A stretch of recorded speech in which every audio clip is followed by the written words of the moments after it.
Assalamualaikum warahmatullahi wabarakatuh. Waalaikumsalam warahmatullahi wabarakatuh. Bismillah walhamdulillah wal khairu wasyarru bimasyiatillah. Ashhadu an la ilaha illallah wahdahu la syarikalah wa ashhadu anna sayyidana wa nabiyyana Muhammadan abduhu wa rasuluh. Allahumma salli wa sallim wa barik ala sayyidina wa habibina wa syafi'ina wa maulana Muhammadin wa ala alihi wa sahbihi ajma'in. Rabbi shrah li sadri wa yassir li amri wahlul 'uqdatam min lisani yafqahu qawli. Rabbi zidna ilman nafi'a warzuqna fahman jayyida fil laili wan nahar. Amma ba'du. Faqad qala Allah ta'ala fi kitabihil karim, a'udzu billahi minasy syaithanir rajim. Bismillahirrahmanirrahim. Walladzina jahadu fina lanahdiyannahum subulana. Wa qala ta'ala aidan wa tazawwadu fa inna khairaz zadi taqwa. Wa qala Rasulullah sallallahu alaihi wasallam, man salaka tariqan yaltamisu fihi ilma sahalallahu lahu tariqan ilal jannah. Shadaqallahul azim. Para jamaah sekalian, para jamaah bapak-bapak yang insyaallah dirahmati oleh Allah Subhanahu wa taala, Shahibul Bait dan juga segenap pengurus majelis taklim. Majelis taklimnya apa namanya? Kuba aja. Majelis taklim Kuba lah. Yang insyaallah pada malam hari ini kita yang hadir, baik Shahibul Bait atau kita yang senantiasa silaturahim ke tempat kediaman beliau, mudah-mudahan yang kumpul dengan niat maksud yang baik, thalabul ilmi.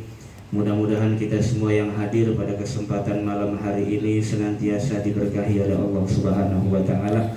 Kita mendapatkan ilmu yang bermanfaat dari Allah Subhanahu wa taala. Amin ya rabbal alamin. Kita bersyukur kepada Allah karena kita ditakdirkan oleh Allah Subhanahu wa taala bisa mengisi malam hari kita dengan nilai ibadah, mengisi malam kita dengan nilai yang baik, senantiasa menyedikitkan qilatun naum, sedikit tidurnya kita, karena memang salah satu indikasi syahwat adalah banyak merem, banyak tidur. Jadi biasanya asupan syahwat itu dua, kalau nggak makan banyak tidur. Ini udah banyak makanan nih Pak Ustaz. Tapi kita kurangi malam kita pakai untuk senantiasa thalabul ilmi, menuntut ilmunya Allah Subhanahu wa taala. Sebagai rasa syukur kita karena diberikan sehat, nikmat oleh Allah Subhanahu wa taala. Banyak orang yang sehat mulu tapi nggak pernah ke majelis taklim. Banyak orang yang dikasih sehat tapi nggak pernah ke masjid.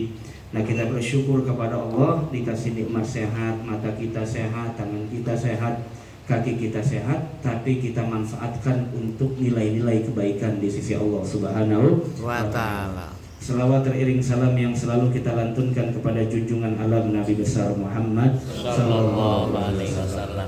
Para jamaah sekalian yang dirahmati Allah, seperti biasa kayak bulan yang lalu Pak, saya bukan dari Cipondo, dari Petukangan, apalagi dari malam saya istirahat baru sebentar aja. Saya malam ceramah Maulid di Karangtengah, paginya saya isi kajian subuh di Al-Madinah CBD. Paginya saya Maulid lagi di pesantren, baru rebahan cuma berapa menit saya ngisi lagi pengajian di Petukangan. Baru kemarin. Jadi mohon maaf, saya minta doanya biar sehat semuanya. Amin ya Allah ya Rabbal. Jadi bisa masih silaturahim ke sini dengan bapak-bapak sekalian. Kalau kita ngelihat orang-orang yang duduk di majelis ilmu tuh biar kata lemas juga senang, Pak Haji. Idza ru'u dzikirallah. Kalau bukan karena kita niat karena Allah, mungkin enakan rebahan Pak ya. Enak tidur. Apalagi orang-orang di sini, masya Allah sibuk segala macam, tapi masih bisa meluangkan waktu untuk senantiasa thalabul ilmi. Insya Allah, mudah-mudahan Allah berikan kita ilmu yang bermanfaat. Amin ya rabbal alamin. Para jamaah sekalian yang dirahmati Allah Subhanahu wa taala. Yang pertama kita akan sebelumnya membahas tentang fadlul ilmi, keutamaan menuntut ilmu. Jadi itu kewajiban personal menuntut ilmu itu, bukan kewajiban kolektif, bukan. Udah yang penting satu kampung ada orang alim kita gugur kewajibannya, enggak Pak.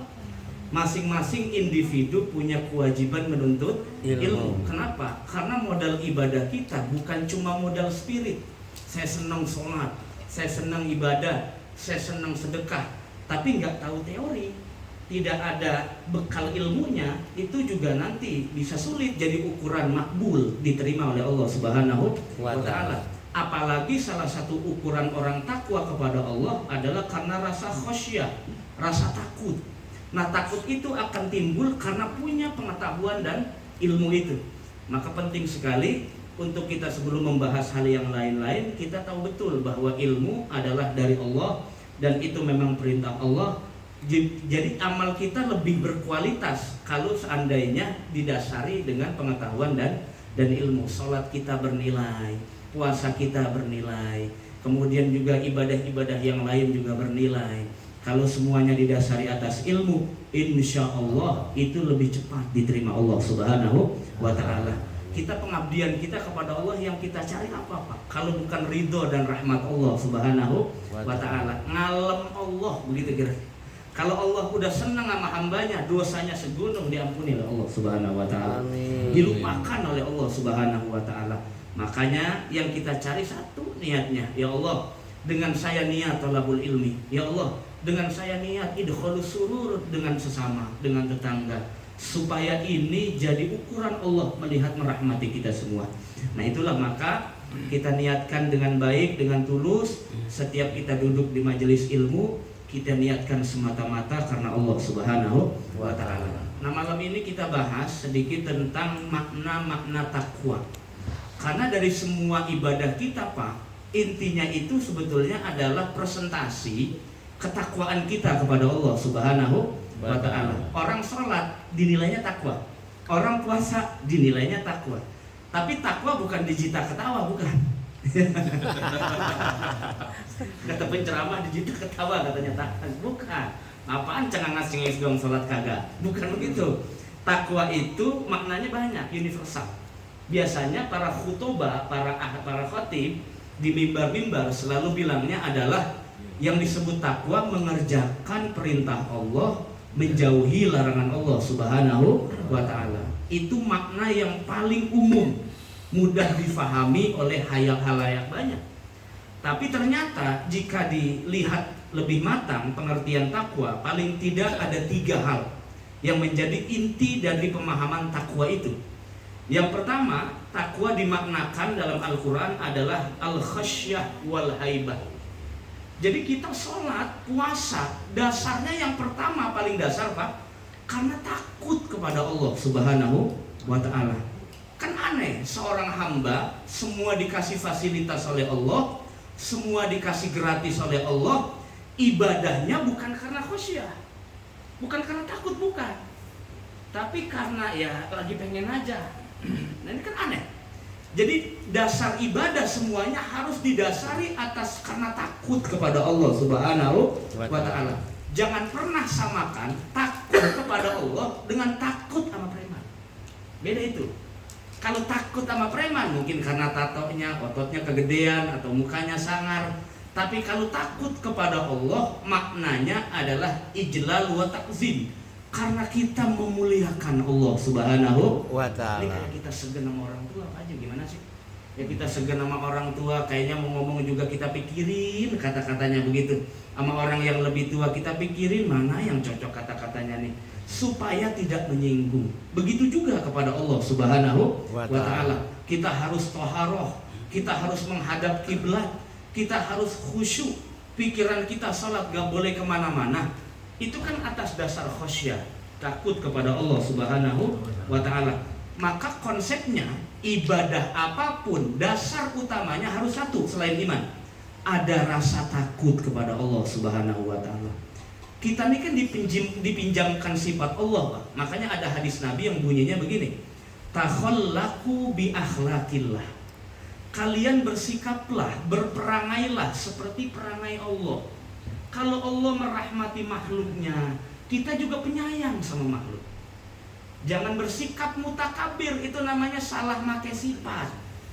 Allah kan punya sifat mutakabir tuh dalam Asmaul Husna, ya Pak ya. Kalau itu dipakai salah, kalau makhluk pakai itu karena nggak cocok. Yang cocok bagi makhluk adalah satu, sifat khudu, tunduk kepada Allah, merahmati sesama, itulah rahasianya. Kenapa Nabi bilang kullu amrin zibalin la yubda'u fihi bismillah fahuwa aqta. Amal apa saja yang tidak didasari bismillah terputus dari berkah Allah Subhanahu wa taala. Coba rahasianya apa, Pak? Kenapa sampai Nabi bilang amalmu yang baik yang itu diajarkan oleh Rasulullah utamakan awali dengan bismillah atau dengan alhamdulillah, supaya kita terngiang-ngiang dua sifat Allah dalam bismillah. Satu Rahman, dua Rahim. Rahman itu artinya adalah siapa saja makhluk Allah, mau modelnya bagaimanapun, latar belakangnya seperti apa, tetap kita sayangi. Rahim artinya mau dia punya dosa salah apapun sama kita, kita mudah memaafkan orang lain. Begitulah rahimnya Allah Subhanahu wa ta'ala. Maka ulama menjelaskan tuh, kata rahim itu, ini Bapak karena ibadah kita di dunia, karena ibadah tulus kita kepada Allah di alam dunia, nanti orang-orang di akhirat yang beriman kepada Allah melahirkan amal soleh, dosanya diampuni Allah Subhanahu wa ta'ala. Itu contoh sifat rahim. Kalau kita niru yang begitu, insya Allah itu kita sudah sejalan dengan spirit Rasulullah. Takhallaqu bi akhlaqillah. Begitulah perangai Rasulullah sallallahu alaihi wasallam. Sampai Aisyah ketika ditanya bagaimana karakteristik Nabi, jawabannya adalah khuluquhul Quran. Nabi itu ucapannya, pandangannya, pendengarannya, langkah kakinya, bahkan contoh kehidupannya 24 jam itu semangatnya sesuai dengan semangat Al-Quran. Bagaimana Al-Quran menerima perbedaan, bagaimana Al-Quran mengatakan bahwa likulli kaumin, setiap kaum punya nilai masing-masing. Dan itu memang salah satu standar kemakhlukan kita, insaniah kita.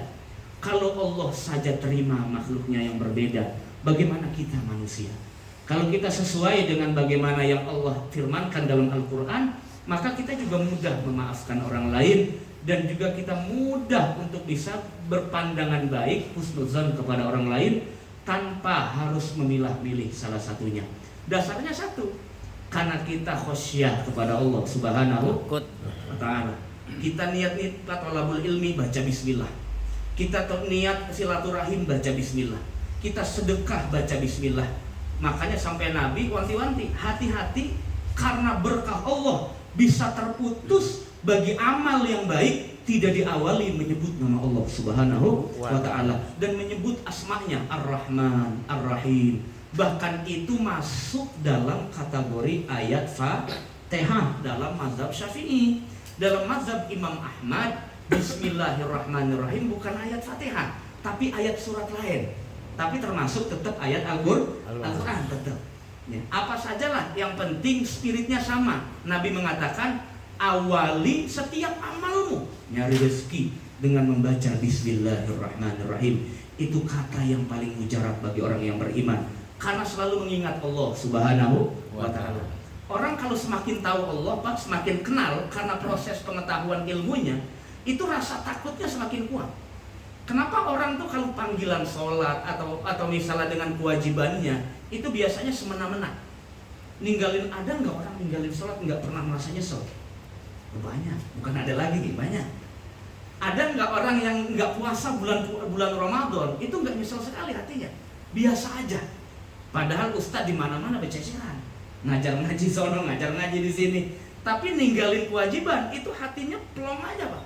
Hati-hati, ini indikasi cahaya Allah dicabut dari hatinya, sehingga ketika dia meninggalkan ibadah tidak pernah merasa takut kepada Allah Subhanahu wa ta'ala. Orang yang model kayak begini untuk label mutakin dalam Al-Quran jauh dari Allah Subhanahu wa ta'ala. Maka level pertama makna takwa adalah tertancapnya dalam hati rasa takut yang amat kepada Allah Subhanahu wa ta'ala. Siapa yang Allah sebut di Al-Quran orang yang paling takut kepada Allah? Innama yakhsyallah min ibadihil ulama. Nah, ulama ini bukan cuma sekedar ulama akhirat, enggak. Orang yang senantiasa sering duduk di majelis taklim, duduk di majelis ilmu, itu kalau semakin banyak duduk, khosyahnya semakin tinggi, mereka juga sama disebut dengan para ulama. Jadi ulama ukurannya nggak hanya banyak teori, banyak metode, tapi paling banyak rasa takutnya kepada Allah Subhanahu wa Ta'ala. Berarti orang itu sudah masuk karakteristik takwa yang paling dasar. Naik level yang kedua, Pak. Takwa yang dimaksud dalam Al-Quran adalah at-ta'ah wal ibadah. Pak Ustadz, saya takut sama Allah tapi nggak sholat. Ya bukan takut, namanya palsu itu takutnya. Saya takut sama Allah Ustadz, tapi setiap hari siang bulan Ramadan saya nggak segan-segan itu minum. Itu bukan takut, namanya palsu. Yakdzib, huwa yakdzib, dia berdusta di hadapan Allah Subhanahu wa Ta'ala. Orang kalau takut pasti patuh, begitu logikanya. Kalau dia berani, berarti rasa takutnya hilang. Selama dia takut kepada Allah, otomatis amal ibadahnya langsung include. Nggak ada rasa pertimbangan. Saya takut kepada Allah, saya ibadah. Saya takut kepada Allah, saya sholat. Saya takut kepada Allah, saya puasa. Saya takut kepada Allah, saya menunaikan ibadah haji. Karena saya sudah istiqomah. Betapa banyak orang sekarang duit sebakul nggak pernah nyampe ke Mekah. Ustaz, itu karena ngantrinya lama. Enggak, dulu ngapain aja. Begitu maksudnya. Kalau sekarang sih mungkin ada yang 26 tahun Pak ya. Malaysia bahkan sampai berapa tuh Pak? 60 atau berapa? 50. Masya Allah, Robby. Ya, yang udah-udah, Masya Allah, alhamdulillah itu yang udah-udah. Ya, yang udah-udah karena memang capek betul katanya. Ya, kalau saya kan baru umroh doang. Begitu. Orang yang punya kesempatan kalau sudah betul-betul dipanggil oleh Allah, karena kesempatan nggak ada yang tahu Pak kita. Emang siapa yang jamin hidup kita?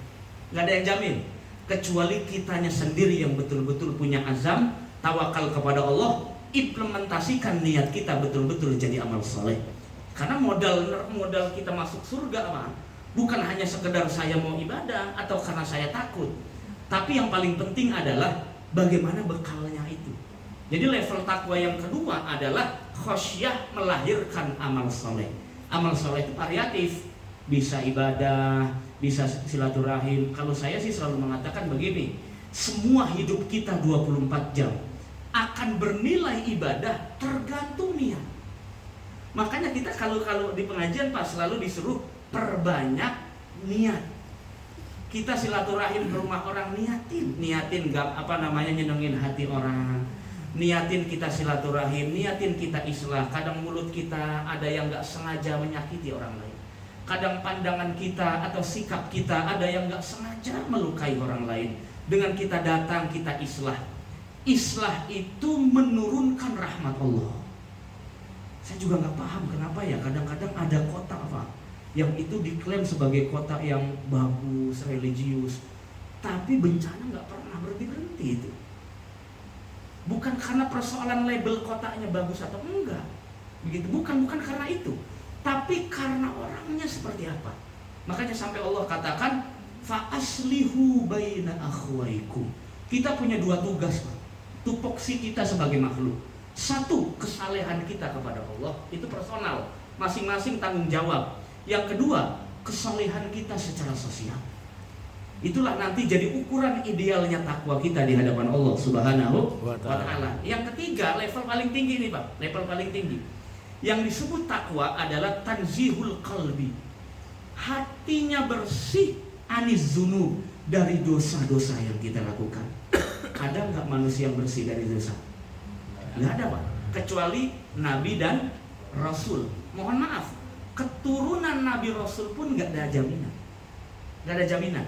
Semua sama di hadapan Allah Subhanahu wa Ta'ala. Jadi Bapak jangan pernah punya pikiran, cuma kayaknya ustadz atau kiai deh itu kayaknya dosanya dikitan. Kagak juga, malah tanggung jawabnya lebih besar.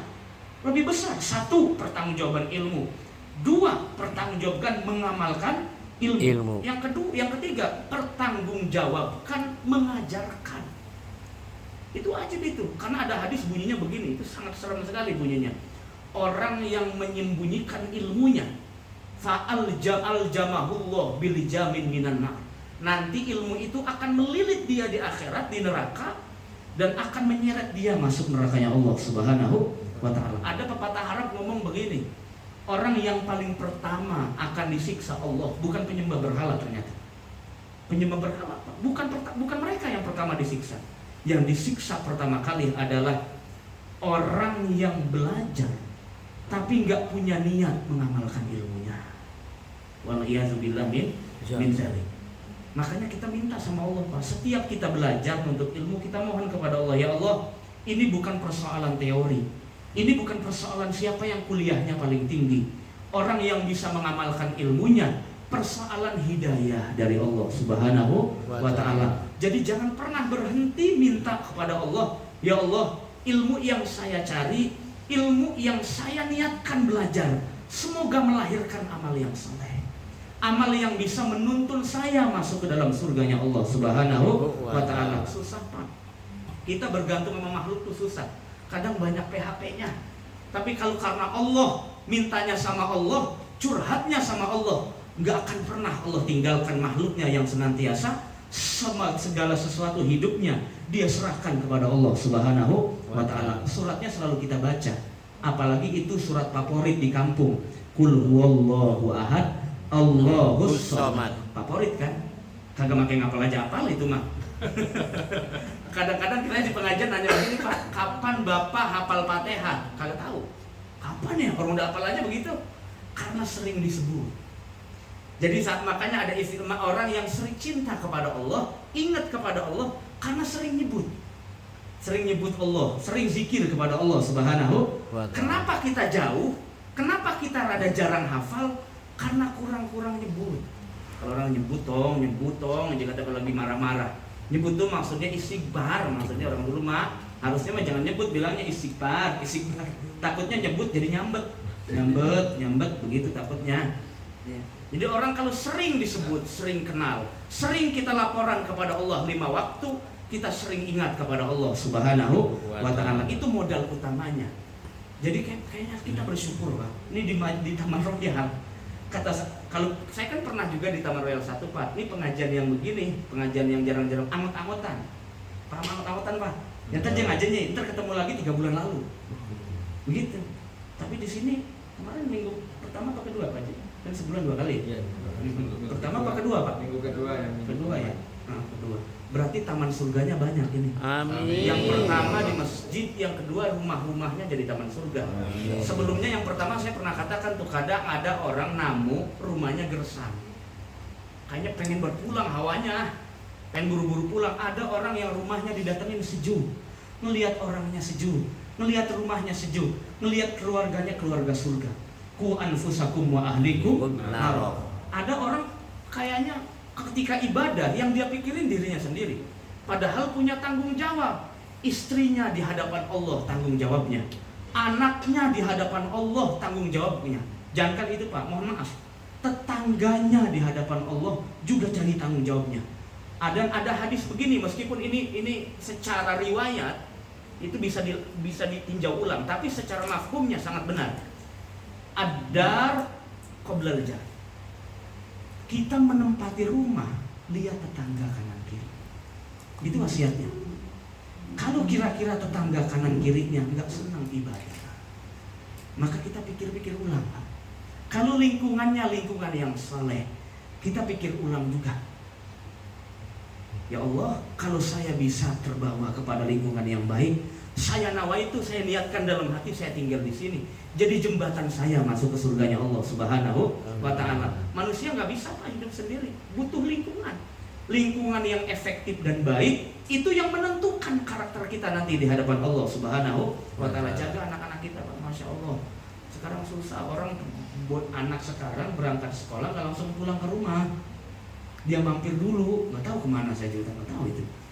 Nah, kalau kita nggak awas-awasin banget, kalau zaman dulu sih mungkin banyak orang-orang yang jujur betul-betul karena sorenya dia ngaji TPA. Jadi pagi sekolah formal, sorenya ngaji. Ntar malam ada pengajian lagi tuh, Pak. Kalau anak sekarang kan susah. Udah di sekolah umum, ini sekolah umum bukan SDIT atau apa gitu. Itu guru agamanya ketemunya seminggu sekali. 1 jam doang. 1 jam doang pulang. Udah gitu juga dicuekin mulu siswanya. Apalagi udah ada rada gedean SMA.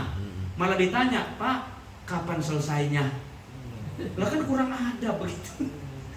Nah, kita diajarkan beragama ini, beradab dulu, Pak, baru kita beragama. Sampai ada ulama yang nulis buku judulnya Al-Insaniyah Qabla Tadayyun. Kemanusiaan dulu dibangun yang baik, barulah beragama bisa terjalin yang baik. Itu maksud Rasulullah Kenapa di awal Islam Nabi nggak terlalu banyak bikin majelis taklim, tapi lebih banyak punya strategi untuk bisa bagaimana umat Islam banyak dulu secara komunitas. Jadi membangun komunitas dulu, komunitas yang soleh, komunitas yang baik, yang punya keluhuran adab, barulah diajarkan ilmu diisi oleh Rasulullah SAW, diajarkan ulama, diajarkan para sahabat, diajarkan para orang-orang yang dicintai Rasulullah. Mereka terus mengajarkan tabiin dan sampai kepada kita sekarang ini. Itu strateginya Rasulullah SAW. Kalau dari kecil anak kita sudah dididik begitu, gedenya jadi patuh sayang sama orang tuanya. Itu investasi kita akhirat nanti di hadapan Allah Subhanahu wa Ta'ala. Enak nggak Pak? Kalau kita punya anak, tiap hari nggak pernah lupa doain orang tuanya. Enak nggak Pak? Kita nyari rezeki enak, kita juga menyekolahin anak nggak sia-sia. Kadang ada sekarang banyakan ngukitnya. Kan harta orang tua mah harta anak, betul nggak Pak? Lu pakai aja tuh, nggak apa-apa. Motor mau kemana kayak, coba sekarang anak kita udah gede, punya gaji, dia punya motor, babanya minjem, dia pikir-pikir Pak. Lah kan bapak juga punya motor, nggak minjem motor saya? Beda anak mah beda anak mah. Tapi kalau orang tua, lu pakai aja, bapak bisa naik yang lain, betul nggak Pak? Segala-galanya, tinggal anaknya kita setting dari kecil menjadi anak yang soleh dan soleha. Salah satunya adalah dengan rumah dijadikan seperti ini. Ini namanya Riyadul Jannah, taman-taman surganya Allah Subhanahu wa Ta'ala. Yang terakhir tadi, bersihkan hati kita dengan melalui tempat-tempat yang baik seperti ini. Hati kita bersih, semakin banyak ibadah, hati kita bersih. Semakin banyak duduk di majelis ilmu, hati kita makin bersih. Wa hadza huwal haqiqah. Inilah makna takwa yang sesungguhnya. Satu, takwa didasari atas dasar khosyah, takut kepada Allah. Dua, takwa didasari atas implementasi takut dengan amal ibadah. Yang ketiga, pondasi paling dasarnya adalah hatinya bersih dari dosa-dosa hati. Kayaknya orang sekarang bukannya kagak pinter, bukan. Orang tiap hari ada lulus S1, S2, S3, bahkan kagak sanggup juga dia studi postdoktoral di luar negeri. Itu kan persoalan intelektual Pak ya. Tapi yang merosot bukan itunya sekarang, moralitasnya. Kita ini kan orang timur Pak ya, santun, adab, yang itunya yang kadang-kadang sekarang sudah terkikis. Udah tradisi kita udah bagus, budaya kita udah bagus, nggak usah makin niru-niru komunis, nggak usah makin niru-niru barat. Mereka semakin beragama, kadang-kadang semakin berani dengan Tuhan. Tapi kita semakin beragama, semakin takut kepada Allah Subhanahu wa Ta'ala. Itu cirinya agama yang dibawa oleh Nabi besar Muhammad sallallahu alaihi wasallam. Yang terakhir sebagai epilog ya dari pembahasan ini adalah bahwa takwa yang paling inti dijelaskan di sini, wa haqiqatut taqwa alla yaraka maulaka haitsu nahaka. Saya pikirin matang-matang apa maksudnya ini Pak? Ya, Allah yaraka maulaka haitsu nahaka. Allah tidak melihatmu ketika kamu dilarang oleh Allah Subhanahu wa Ta'ala. Ternyata begini yang disebut takwa. Kita ini ketika kita tahu ada larangan Allah, ini ada larangan Allah nih, nggak boleh begini, nggak boleh begini, nggak boleh begini, ya. Itu Allah sebetulnya nggak melihat kita. Bukan nggak melihat, bukan dalam arti nggak melihat bagaimana, bukan. Maksudnya Allah tuh nggak peduli kita mau ibadah taat atau tidak. Allah tinggal bagaimana merhatikan kita saja. Coba, tulus nggak taatnya kepada Allah, tulus nggak dia menjauhkan larangan Allah Subhanahu wa Ta'ala. Makanya dulu ada lagunya Chrisye tuh, almarhum Chrisye yang jika surga dan neraka tak pernah ada, kayaknya dinyanyiin Ahmad Dhani juga ada tuh. Yang begitu. Ini kira-kira nih Pak, kalau nggak ada iming-imingan surga nih di Quran dan hadis, dan juga ancaman Allah di neraka, ini kira-kira itu betul-betul nggak, sungguh-sungguh nggak ngerjain perintah Allah. Itu sebenarnya ujian yang paling berat. Nah, yang maksudnya begitu, inti dari takwa adalah engkau itu taat kepada Allah tanpa embel-embel apa-apa. Itu namanya tulus mengabdi kepada Allah Subhanahu wa Ta'ala. Kalau masih ada embel-embel lain, berarti motivasi utamanya bukan sungguh-sungguh Allah. Motivasinya masih yang lain, masih surga, masih takut neraka, masih karena ngarep pahala, karena takut disiksa. Itu jadi motivasinya itu. Maka takwa yang sesungguhnya adalah motivasinya hanya karena Allah Subhanahu wa Ta'ala. Makanya ada iftitah yang diajarkan oleh Rasulullah, diajarkan oleh Abu Bakar, diajarkan oleh Umar bin Khattab dalam sholat. Salah satunya adalah yang disebutkan dalam Al-Quran. Inna sholati wa nusuki wa mahyaya wa mamati lillahi rabbil alamin. Ya Allah, saya sholat, saya puasa, saya zakat, saya nggak peduli apapun itu. Semata-mata saya presentasikan hanya kepada Allah Subhanahu wa ta'ala. Kapanpun Allah takdirkan itu baik buat kita, nggak usah pikir panjang, Pak. Nggak usah pikir panjang. Wa ufawwidu amri kullah ilallah. Saya pasrahkan semua urusan saya kepada Allah Subhanahu wa ta'ala. Cuma karena kita manusia punya syahwat, kadang memberontak. Jadi yang berontak itu sebetulnya bukan ruh kita, Pak, bukan. Yang berontak itu syahwat. Ini misalnya ada takdir Allah yang gak sesuai dengan selera syahwat, pasti manusia idealnya memberontak. Kok segini begitu? Kok begini sih? Saya udah skenariokan harus berjalan, kok hujan? Di sini banjir lagi, nggak ada jalan akses kemana-mana. Apa saja yang nggak enak, yang itu kaitannya dengan takdir Allah, itu sebetulnya yang berontak bukan manusia, syahwatnya. Makanya dalam hadis wabil qadari khairihi wa syarrihi, saya renungin secara mendalam apa yang disebut dengan takdir Allah yang khair syar ini. Kalau kita ngomong begini, Pak, kayaknya Allah lagi buat takdir jelek sama kita. Itu kita selalu ada sama Allah. Nggak ada yang jelek dari Allah. Contohnya, simpelnya, kita dikasih kaki lagi sakit nih, Pak. Sakit. Itu kalau kita pikirnya hikmah positif dari Allah, disuruh istirahat sama Allah Subhanahu wa ta'ala. Jadi pikirnya hikmah. Orang yang bijaksana akan lahir kebaikan di dalamnya. Bijaksana itu artinya begini, semua yang dia sikapi selama hidupnya di alam dunia itu selalu dasarnya baik sangka kepada Allah Subhanahu. Yuktil hikmata mayyasha wa may yuktal hikmata faqad utiya khairan kasir. Itu bahasa Qur'annya.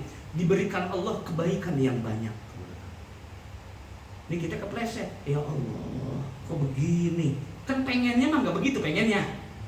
Tapi positifnya apa, Pak? Disuruh hati-hati. Begitu. Tapi kenapa memberontak? Kadang kita ngedumel. Itu syahwat, bukan kita. Syahwatnya itu. Karena syahwat itu selalu senang dengan dunia, syahwat selalu senang dengan persoalan-persoalan ambisi, dan dia benci dengan takdir Allah. Pertanyaannya, kenapa Allah ciptakan itu dalam diri manusia?